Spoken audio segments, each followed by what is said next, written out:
네, 최중동 교수님 안녕하세요. 네, 안녕하십니까. 네, 별명이 속사포다, 장사포다 뭐 이런 것들이 달리고 있는데 대단하십니다. 아, 네. 인지하셨군요. 네. 자, 네. 그 이번 주나 저기 지난 주말부터 가장 네. 아주 재밌게 봤던 정치 이슈가 어떤 게 기억에 남으세요? 대파. 대파. 물어보면 뭐예요? 대파지. 대파 파묘 뭐 이런 거예요. 네, 윤석열 정권을 대파하라. 네. 대파가 정치 이슈가 될 줄은 꿈에도 생각을 못했습니다. 아니 근데 이걸 대파를 보도했다고 MBC에 네.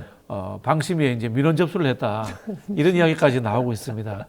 아니 그 어처구니 없어요. 대파를 대파라 부르지 못하고 뭐 대파를 그럼- 뭐 시금치라고 부릅니까? 양파라고 부릅니까? 네. 아니 저 말이 맞잖아요. 875원 합리적이라고 대통령이 얘기했잖아요. 네, 네. 대통령 방문에 맞춰 파기 활용한 것도 맞고요. 네. 그때 여러 가지 할인 걸 다 모아가지고 연근해서 만들어낸 게 875원이잖아요. 그거 보도한 게 왜 문제가 되는 거죠? 근데 이렇게 문제가 되는 게 민원 접수하는 사람들이 예전에 그 뉴스에 지금 물론 본인은 부인하고 있으니까 제가 확정적으로 얘기 못 하겠는데 유일인 방심위원장의 뭐 지인들, 가족들 이런 분들이 청부 민원했다 이런 논란이 있었잖아요. 네, 네. 근데 이렇게 이런 이제 공정방송협의회인가 뭐 이런 보수 성향의 시민사회단체 시민단체가. 있어요. 네. 여기서 막 계속 집어넣어요, 뭐든지. 그러니까 근데 이게 무슨 선방위는 선거 기간 동안 선거 관련된 보도 내용이나 방송 내용에도 심의를 하는 곳이에요. 대파가 선거하고 뭔 상관이 있냐고요. 아니 무슨 뭐 후보가 관련된 얘기라든지 선거에 이슈가 되는 뭐 이런 거랑 모르지만 대파 얘기를 그냥 대통령이 마트에 가서 이렇게 얘기한 게 잘못됐다 이렇게 해서 얘기하는 게 왜 선거방송심의에서 심의할 내용인지도 이해를 못 하겠어요, 저는. 대파를 이렇게 똑바로 들면은 일자로 1번이죠. 보입니다. 그래서 보입니다. 일자여서 자, 일자로 보이고 대파 색깔이 약간 대파 색깔이 초록색이긴 초록이긴 합니다만 파란색으로 보이기도 한다 이거 아니겠습니까? 진짜 네. 어처구니가 없습니다. 예, 뉴스토마토도 큰일이야. 이거 봐. 파란색이잖아, 다 이게. 그리고 또 창문도 일자네요. 이런 걸 가지고 시비를 걸면 아무것도 못 해요. 일자 없는 게 전부 때 그럼 다 고소해. 그러면 칼국수도 고소하고. 말이 되냐고 이게. 안 그래도 그 MBC 일기예보에서 일자 네, 논란이 일자. 있었지 않습니까? 그렇죠. 그걸 이제 선거방송심의위원회에서 네. 심의를 한답니다. 그러니까 이게 신속하게 상정해서 심의를 한다는데 이거 결과가 어떻게 나올 것 같아요? 네. 아니 그 결과는 보나마나 선방에 심의하면 왜냐하면 선방의 구조가요 지금 거의 뭐 정확히 지금 몇 대 몇인지 안 되지만 다 그러니까 과반수 이상이 다 보수적 성향의 단체나 아니면 이곳에서 또 추천하고 임명된 분들이잖아요. 예를 들면 심지어는 TV조선에 있던 분도 거기 선방위원 중에 한 분이에요. 이런 분들이 가서 심의를 하니까 이런 말도 안 되는 거 가지고 심의를 하고 징계를 내리고 이런 거 아닙니까? 근데 지난번 바이든 날리면 관련된 보도도 MBC를 징계했잖아요. MBC하고 JTBC. 다른 데는 징계 안 하고 이유는 사과했다고. 사과방송 한 데는 징계 안 하고 사과방송 안 했는데 이런 데는 징계를 했어요. 근데 법원에 가서 행정법원에서 어떻게 된 줄 아세요? 그거 다 징계 취소해라. 잘못됐다. 그렇게 결과가 나왔어요. 그러니까 이거는 가처분 신청이 받아들여졌거든요. 그러니까 선방위가 얼마나 이게 잘못하고 있는지를 법원도 판단을 해준 거예요. 물론 뭐 본안까지는 좀 기다려 봐야 되지만 가처분 신청까지 받아들여졌다는 말은 법원에서 봤을 때 이건 좀 너무 심한 거 아니냐 이런 얘기가 나오는 건데 1번은 더더욱 그래요. 파란색 1이라는 숫자가 당시에 미세먼지가 농도가 낮아서 그걸 1로 표현한 거잖아요. 그리고 파란색은 정부에서 만들어 놓은 기준이에요. 미세먼지가 보통이거나 좋으면 파란색. 이걸 자기들이 마음대로 한 거 그게 만들어져 있다고요, 그렇게. 근데 그걸 가지고 심의를 해가지고 처벌을 한다고 하는 게 말이 되냐, 이게 벌점을 주고 이런다는 게. 아직은 모르지만 뭐 결과는 어떻게 나올지. 계속 이래 가다가는 네. 저는 그 신호등 파란색 없어질 것 같아요. 파란색. 무슨 색으로 바꿔야 돼요, 그러면? 그거 세계 만국 공통인데? 아 그렇습니까? 네. 다른 나라도 파란색, 초록색, 파란색. 두 네, 군데 네, 왔다 네. 갔다 하네요. 그래도 그러니까. 뭐 자기들이 빨간색 좋아하니까 다 빨간색? 그럼 못 가, 차가. 차가 어떻게 가는데요? 아니 그 다 저기 뭐야 빨간색이면. 아주 빨간색이면 못 지나가고 빨간색이 살짝 엷혀지면 지나가고 이렇게 바꾸는 거 그건 아닌가? 개혁신당 아닌가요? 개혁신당인가요? 그렇게 되면? 야, 이거 옷도 마음대로 못 입고 다니고 참 색깔도 함부로 못 쓰는 시대가 됐습니다. 그러니까요. 참 기가 찹니다. 한마디로 아니, 말했었는데. 선방위가 왜 이런 걸 하는지 이해를 못 하겠어요, 저는. 예, 계속해서 선거방송위원회 이야기를 좀 해야 될 것 같은데요. 네. 이번에도 이제 뭐 총선과 관련성이 떨어지는 방송에 대해서도 네. 심의를 계속하고 있다. 그렇죠. 그런 이야기가 나오고 있습니다. 그러니까요. 어떤 주제인가요? 네. 그러니까 이게 뭐냐면 지난번에 잘 기억하실지 모르겠지만 그 CPBC라고 평화방송이라고 그러죠. 카톨릭 네네네. 방송입니다. 카톨릭 방송에서 뭐를 문제를 삼았냐면 김영희의 뉴스공감이라고 하는 프로그램이 있어요. 거기에 법정 제재에 속하는 주의를 의결했습니다.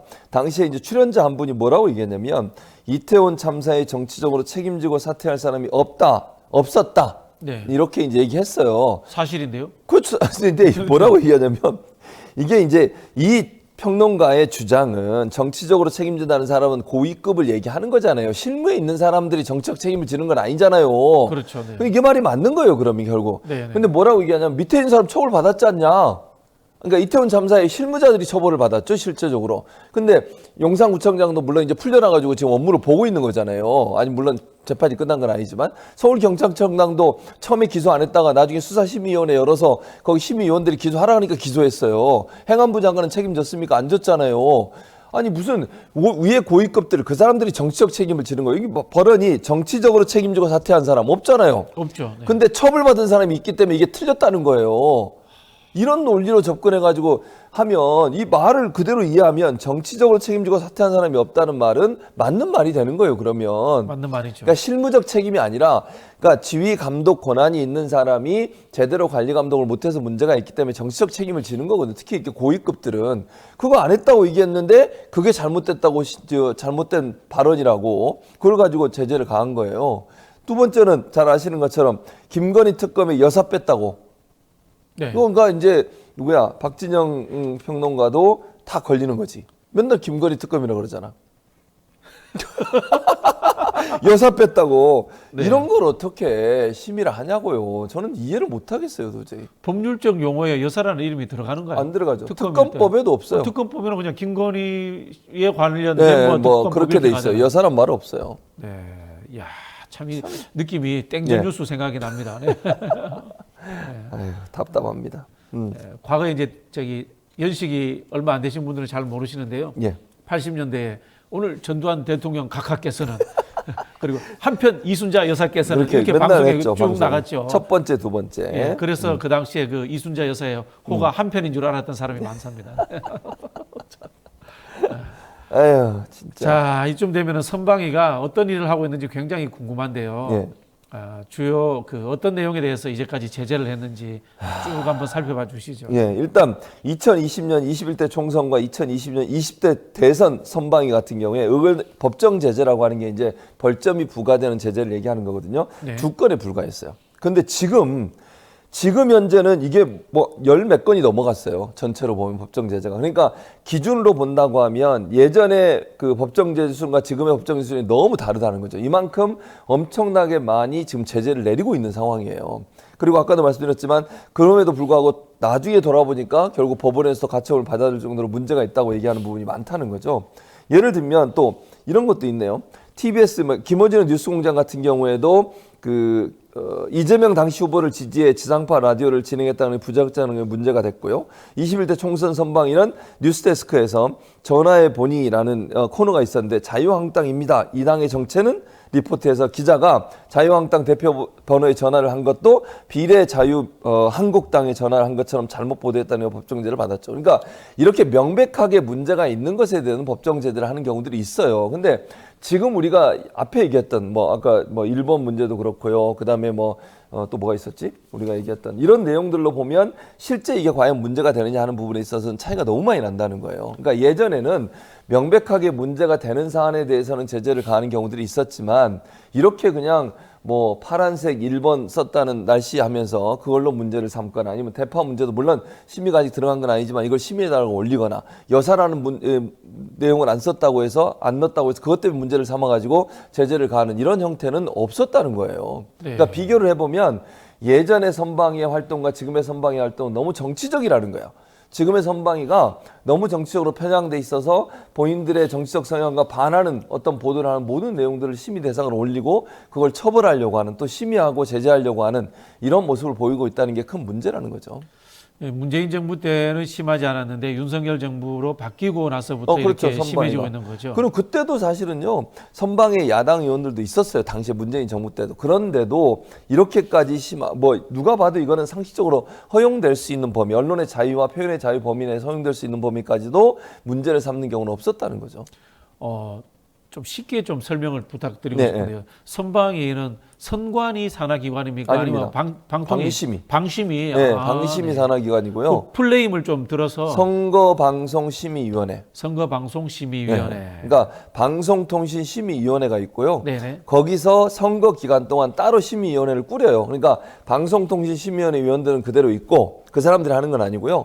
거기 산하에 이제 선거 기간에 한해서만 선거방송심의위원회를 둬서 만들게 돼 있어요. 한시적으로. 그럼 구성은 방심위원장이에요. 방심위 마음대로 구성을 할 수 있겠네요. 방심위원장이 대부분 하죠. 그러니까 거의 방심위원장이 다 구성을 하는 게 일반적이에요. 그럼 물론 이제 방심위 안에 방송통신심의위원 안에 야당 위원들이 야당 있어요. 몫이 있죠. 네네네. 그분들이 이제 추천을 하는 경우는 있지만 숫자가 제한되죠. 보통 그러니까 6대3 구조예요. 네. 그러니까 방송통신심의위원회도 여당 추천 6명, 야당 추천 3명으로 구성돼 있고 지금은 그것도 2명을 지금 임명을 안 하고 있어서 7대1이 됐어요. 근데 여기서 선거방송심의위원회를 구성을 하기 때문에 7대1 구조에서 구성이 되는 거예요. 그러면 훨씬 여당이 많게 되겠죠. 그리고 현재 선거방송심의위원회 위원장은 방송통신심의위원회 위원장이 유일임, 이분이 성균관대학에서 언론학 박사를 했더라고요. 지도교수였어요. 그 당시에 박사할 때. 그 사람이 선거방송심의위원회 위원장이에요. 지금 자기 지도교수 네. 논문. 그러면요. 네. 이게 정부가 바뀔 때마다 성격이 바뀌나요? 그럼 문재인 정부 때는 민주당 계열에게 유리하게 막 이렇게 심의가 이루어지고 윤석열 정부 때는 지금 윤석열 정부 국민의힘에게 유리하게 이루어지고 이런 상황인가요? 그렇게 보기가 어려운 게 이번 사안이 특이한 사안이라고 저는 보거든요. 특이한 사안이다. 네. 말씀드린 것처럼 정권이 바뀌면 위원들의 구성이 바뀌는 건 맞아요. 그게 이제 임기가 보장돼 3년 임기인데 사실은 윤석열 정부 들어가지고 해임을 시켜가지고 사람을 바꿔버리잖아요. 그러면서 친정부적인 사람들을 집어넣고 그리고 나서 심의를 하게 되니까 문제가 되는 건데 예전에도 물론 정권이 바뀌면 구성이 바뀌어요. 예를 들면 여당이 많고 야당이 적게 되겠죠. 그렇다 하더라도 이렇게 노골적으로 이건 누가 봐도 문제가 안 된다고 볼 수 있는 내용을 심의했던 경우는 극히 이례적인 경우예요. 아까 말씀드린 거잖아요. 선방위에서 법정제재 간 게 2건밖에 없다니까요.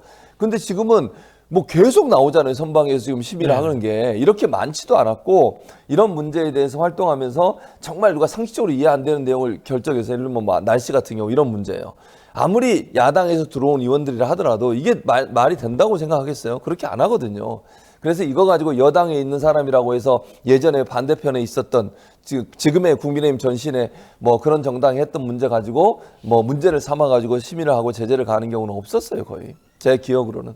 자, 그러면은 이 위원들로 들어오신 분들이 뭐 보수적일 수는 있습니다만은 그렇죠. 이분들이 비상식적인가요? 아니면은 국민의힘이 제기하는 방식이라든가 윤석열 정부가 제기하는 압박의 수준이 비상식적인가요? 그러니까 두 개가 다 있다고 봐요. 두 개가 다 있다. 왜냐하면 기본적으로 심의를 해달라고 요청을 하는 것이 보수적 성향의 단체거나 아니면 뭐 국민의힘이거나 이러면 거기서 추천받아 들어온 사람들은 눈치 안 보겠어요? 자, 국민의힘에서 이걸 심의해달라고 제안을 했어. 근데 국민의힘이 추천을 받거나 또는 보수적 성향의 단체나 이런 데 추천받은 사람 눈치 보겠죠. 아, 이거 그냥 놔두면 안 되겠는데 뭔가 좀 심의를 해야 되겠네. 이런 느낌이 들지 않겠어요? 그런 느낌이 들게 되면 어떻게 돼? 심의를 하겠죠, 그러면. 그러니까 상식적이지 않은 사람들이 들어오는 것도 문제지만 심의를 해달라고 요청하는 곳의 성격들도 사실은 심의에 영향을 미치는 요소를 작용할 수밖에 없는 거죠. 비상식적인 정권이 한국에서 한 번씩 들어서잖아요. 네, 그렇죠. 그럴 때마다 이제 이런 일이 벌어지는데 이걸 꼭 그 여야의 문제, 뭐 진보 보수의 문제를 국회 정당이 추천하고 하는 형식으로 이렇게 가야 되는가요? 그건 아예 아니에요. 중립적인 방법으로 정치권으로부터 떼내버리는 방법은 그런 없나요? 방법 있죠. 그러니까 방법이 그건 안 있습니다. 하는 거잖아요. 예를 들면 그 민주당 정권 때도 안 했다 이런 뜻인가요? 그렇죠. 네. 그건 맞는 얘기예요. 그러니까 방송법 개정도 마찬가지. 이번에 물론 그렇죠. 방송법 개정안이 통과가 됐는데 윤석열 대통령이 거부권 행사하고 방송권이 지금 무산돼 버렸어요. 거기에 주요 내용이 뭐냐면 방송사 사장을 임명하는 이사회 구성을 정치권으로 분리시키자는 거예요. 그러니까 물론 뭐 완전히 분리시키는 건 아니지만 여야의 추천 몫을 동일한 숫자로 하자 또는 네. 한 명을 더 하자 이렇게 얘기한 적도 있었어요. 그러니까 여야 구성을 좀 더 숫자를 늘리고 여야가 지금 7대3, 6대3, 7대4, 6대3이거든요. KBS는 7명을 여당, 4명을 야당이 추천하는데 이걸 동수로 하든 아니면 동수가 어려우면 한 명만 더 주자 그러면 여당에 대신 사장 임명을 할 때 투표는 과반수가 아니고 3분의 2 이상의 동의를 받자. 이런 구조로 만들잖아요. 그리고 추천 단위를 국회만 하지 말고 시민사회단체, 언론단체 또는 이런 데서 하자. 그래서 다양성을 좀 보장하게 만들자고 하는 게 방송법의 주요 내용인데 이걸 윤석열 대통령이 거부해버렸어요. 그러니까 이런 방식, 지금 말씀하신 것처럼 제가 제안드린 것도 마찬가지지만 방통이나 방심이나 아니면 방송국 이사들을 추천 단위를 독일 같은 경우에는요. 방송국 이사가 한 70여 명 돼요. 아, 많네요. 많아요. 근데 네. 그 70명을 추천하는 단위가요. 뭐 카톨릭 단체, 종교 다 있어요. 예를 들면 우리나라 같으면 기독교, 카톨릭, 불교 다 추천하고 노동단체 다 추천하고 한 명씩. 그다음에 사회봉사단체 추천하고 뭐 민생경제연구소 추천하고 임세은 수장이 추천도 하고 이런 식으로. 이렇게 하면 70명이 돼. 그러면 어느 한쪽으로 치우치기가 어려워요. 많아지면. 거기서 투표를 해.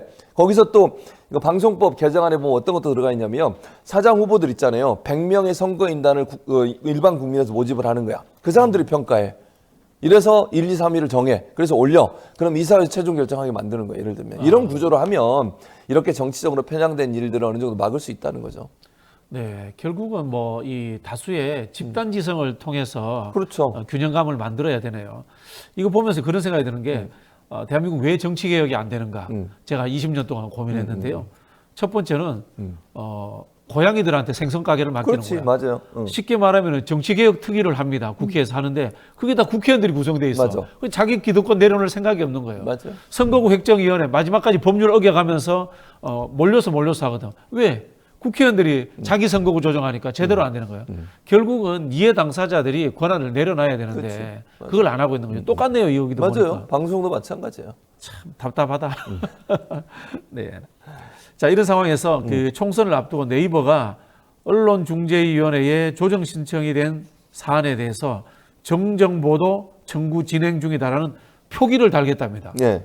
네이버가 뭐 심의기관입니까? 왜 이럽니까, 갑자기? 그러니까 제가 볼 때 이게 이제 여러 가지 스스로 압박을 받는 거예요. 저는 그렇게 보는데 네이버 이것도 정말 잘못된 행동이에요. 정정보도 청구 진행 중이라 하면요. 일단 선입견이 생겨요. 기사를 딱 보는데 위에 뭐 무슨 색깔로 넣을지 모르지만 딱 집어넣을 거. 이거 정정보도 청구가 된 보도입니다. 이런 사람들 볼 때 이거 좀 문제가 있네. 이런 선입견이 들지 않겠어요? 정정보도를 파란색으로 할 것 같아, 느낌이. 아, 그래요? 나쁜 거니까. 원래 나쁜 건 나쁜 건 원래 빨간색으로 하는데 파란색 아주 진하게 해서 체크할 것 같은 그런 느낌이 들어요. 네. 근데 이게 문제가 되는 게 뭐냐면 정치인들 같은 경우에 이런 꼼수를 부릴 수 있어요.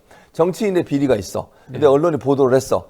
그러니까 네이버가 예를 들면 이걸 이제 띄울 거 아니에요. 근데 정치인이 바로 거기다가 나 정정보도 청구했어. 그러면 정정보도 청구 진행 중이라고 붙을 거 아니에요. 네. 그럼 그 비리나 이런 부분들을 볼 때 시민들이 이거 좀 아직 확인된 거 아닌 거 아니야? 이런 얘기가 들지 않겠어요?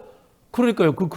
그 뉴스가 가짜 뉴스 아닐까? 그러니까 그렇게 그런 의심 가는 거죠. 선입견을 받게 네. 되는 거잖아요. 네. 그러니까 이런 식으로 하면 안 돼요. 무슨 말이냐면 자 정정보도 청구라고 하는 것은 따져봐야 되는 거잖아요. 이게 정말 그렇죠. 사실인지 아닌지 제대로 보도를 했는지 안 했는지 아니면 정말 그 피청구인이라는 사람 즉 피해를 봤다고 주장하는 사람이 정치인이나 고위 공직자 같은 경우에는 주로 비리 문제나 의혹 이런 걸 제기할 수밖에 없는 건데 그걸 막기 위한 수단으로 또 정정보도를 청구할 수 있는 거잖아요.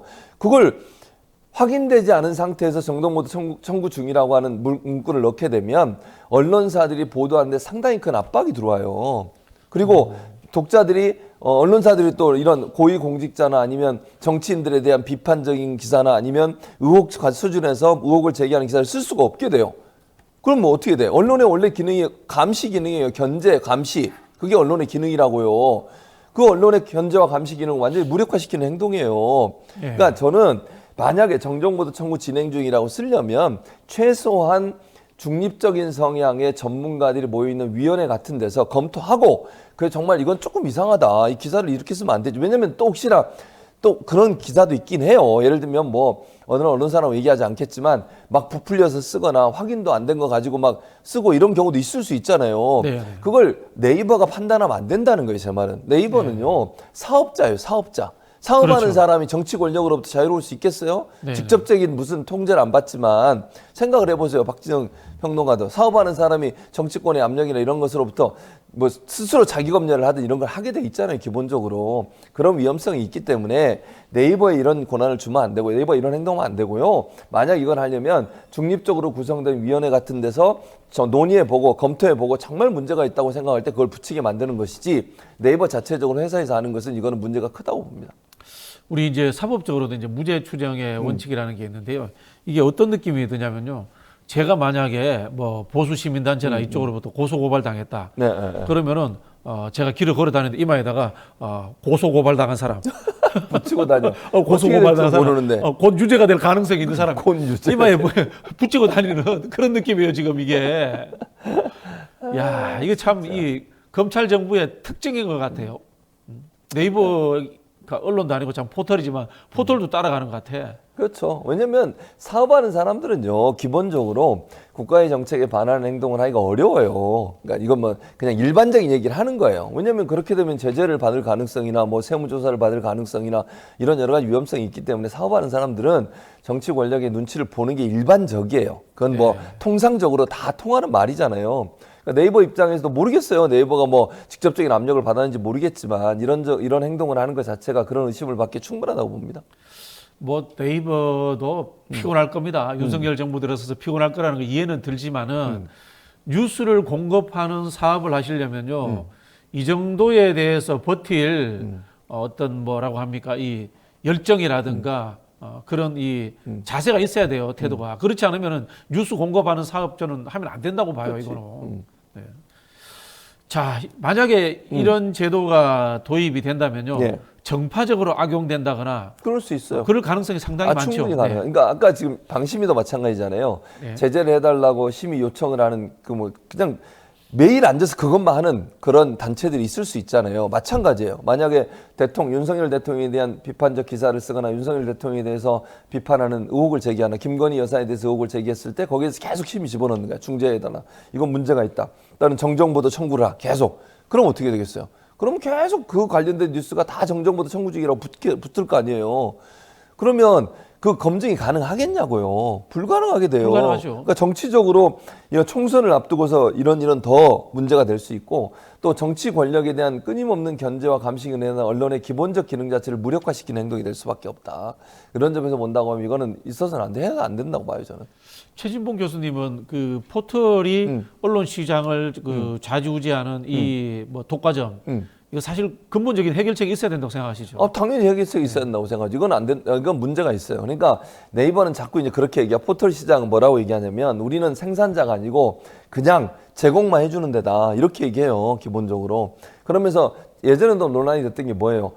편집권이라고 하는 거. 예를 들면 기사를 쓰는 건 언론사가 쓰죠. 물론 쓰는 건 언론사에 쓰고 언론사에 쓴 기사를 가져오지만 어디에 어느 면에 가장 먼저 어떤 뉴스를 배치할지는 네이버가 하고 있잖아요. 그렇죠. 네. 그거는 편집권을 갖는 거예요. 그게 대단히 중요한 언론의 역할 중에 하나예요. 취재도 중요하지만 취재된 내용 중에 어떤 뉴스를 가장 위에 띄울 거냐, 어떤 뉴스를 가장 먼저 노출시키게 할 거냐.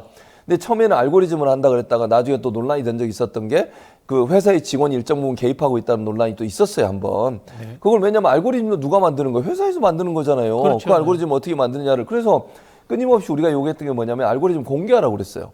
그게 뭐 영업 비밀이래요. 그래서 뭐라고 제가 제안했냐면 그게 영업 비밀이면 좋다. 일반에게 공개하지 말고 알고리즘 전문가나 이런 이제 여야 관계자들 모아놓고 몇몇에게 소수에게라도 공개해라. 그러면 이게 공정하게 이루어지고 있는데 늘 점검받아라.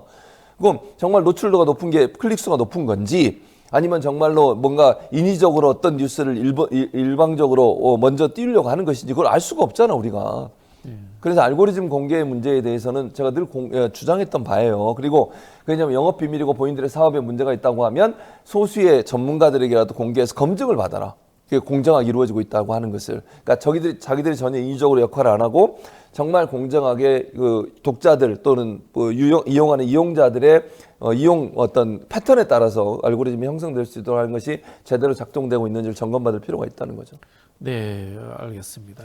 진짜 그 포털 문제는 심각한 것 같아요. 제가 봐도. 자, 이 언론 이야기 계속 해보려고 하는데요. 네.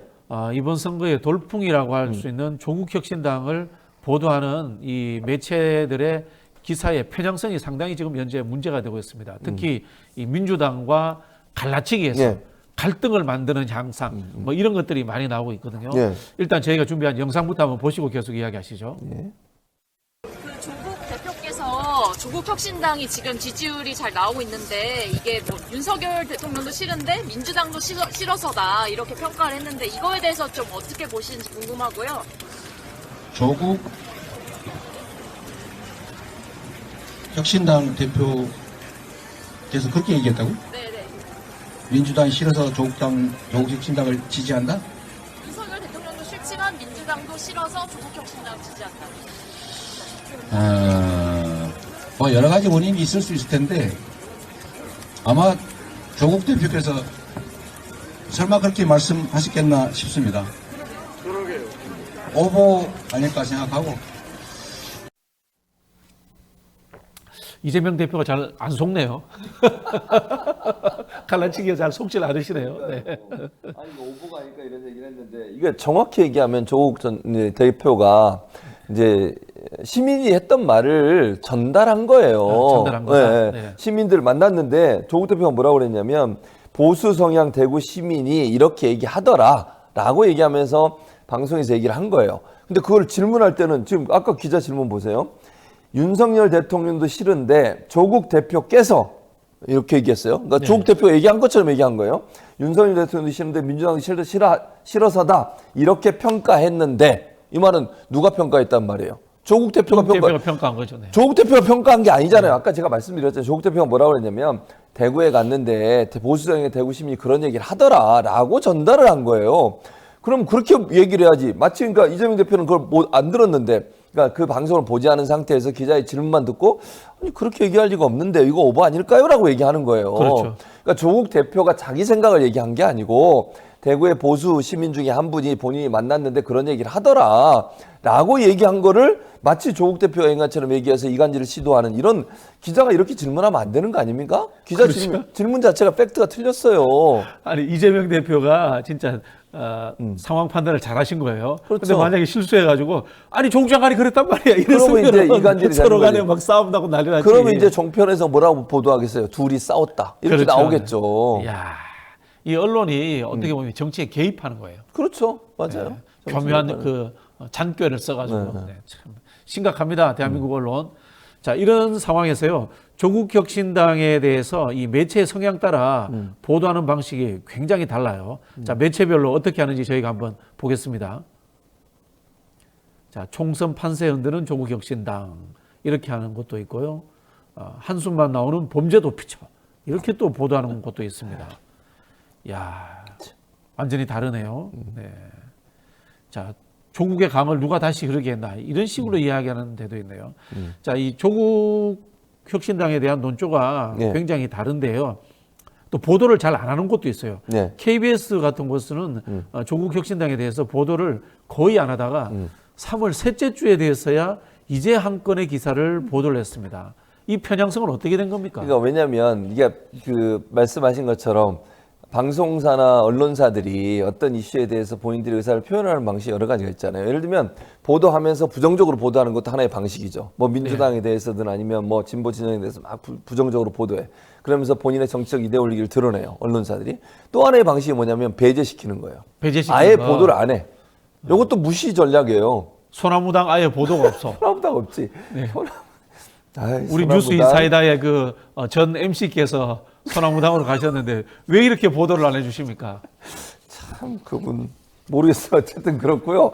저희 언급은 사적으로 하도록 하겠습니다. 어쨌든 네. 이게 무시 전략은 뭐냐면 아예 뉴스의 가치가 있음에도 왜냐면 조국 혁신당이 이 정도의 지지율이 나온다면 당연히 보도를 해야 되는 거예요. 형평성의 원칙에 따라서도. 그렇죠. 그렇잖아요. 다른 소수 정당, 그러니까 신당, 소위 소수 정당 중에 가장 지지율이 현재 많이 나오고 있잖아요. 그럼 당연히 다뤄야지. 이걸 안 다루는 건 문제예요. 그럼 이거 어떻게 하는 거예요? 배제를 시키는 거예요. 사람들의 관심 밖에 나가게 만드는 거예요. 사람들에게 관심 못 받게 만들고 싶은 거예요. 그런 의도가 아니라면 이렇게 보도하면 안 되는 거죠. 개혁신당이나 새로운 미래보다 훨씬 더 지지율이 많이 나오고 있는 정당이고 지금 지지율로만 보면 민주당, 그다음에 국민의힘, 그리고 조국혁신당 이렇게 세 군데가 보도가 돼야 되잖아요. 근데 총선 과정에 소수 정당에 대해서는 보도를 거의 안 하고 특히 조국혁신당처럼 이렇게 지지율이 많이 나옴에도 불구하고 보도를 안 한다는 것은 이건 편파적인 거예요. 이건 분명히 문제가 있는 것이고요. 그리고 내용도 보면 이게 중앙일보 보세요. 이걸 어떻게 사설은 그 언론사의 입장이에요. 그게 사설이에요. 그래 사설은 이름도 안 나와요. 누가 쓰는지를. 박진영 이렇게 안 나오잖아요. 네. 그럼 뭐 한숨만 나오는 범죄 도피처래. 아니 재판이 끝났어요? 확정됐어요 범죄가? 무죄 추정 영장은 어디 간 거예요 대체? 범죄 도피처예요 여기가? 그리고 구글에서 일하다 온 사람이 범죄 도피처예요 거기가? 이게 말도 안 되는 얘기잖아요. 조국 혁신당 비례대표들이 다 범죄자들입니까? 어떻게 이렇게 단정적으로 얘기하죠 그러면? 아니 재판받고 있으면 다 범죄자들이에요? 최종 결론도 안 나온 상태에서? 근데 그리고 저기 한국일보 보세요. 조국 신드롬에 갇힌 이재명, 야 중도 표시비는 제로섬 게임이래. 이게 어느 한쪽에서는 이렇게 얘기하지 않고 이렇게 얘기하는 분도 많아요. 이게 시너지 효과가 나타날 거라는 얘기를 하는 분도 있어요. 제로섬 게임이 될지 국민의힘을 지지하는 사람이 올지 모르잖아요. 물론 민주당의 지지자들 일정 부분 갈 수 있겠죠. 비례로. 중도층에 있는 사람도 올 수 있는 거 아닙니까? 그런 논리로 따지면 어떻게 이게 제로섬 게임이에요? 플러스가 될 수도 있는 거지. 이런 말도 안 되는 기사를 이렇게 제목을 쓰면 사람들에게 선입견을 심어주는 거예요. 또 어찌 보면요. 이런 거야 라고 가르쳐주는 언론의 역할 중에 교육적 기능도 있어요, 사실은. 그러니까 네. 정치에 잘 모르는 분들이나 관심이 없으신 분들은 언론이 보도한 내용이 전부인 것처럼 인식해서 다 받아들이시거든요. 그렇게 되면 결국 이런 이미지가 생기게 되고 이런 이미지가 조국 혁신당이나 총선에 영향을 미치기 때문에 대단히 문제가 있는 기사라고 밖에 볼 수 없는 거죠. 네, 중앙일보의 범죄 도피처 이야기는 본부장 의혹이 있는 분들이 살고 계시는 대통령실로 제가 반사해서 제가 돌려드리도록 하겠습니다. 네. 자, 이제까지 우리 네. 속사포, 장사포 힘드네. 성공회대 최진봉 교수님이었습니다. 감사합니다. 네, 감사합니다.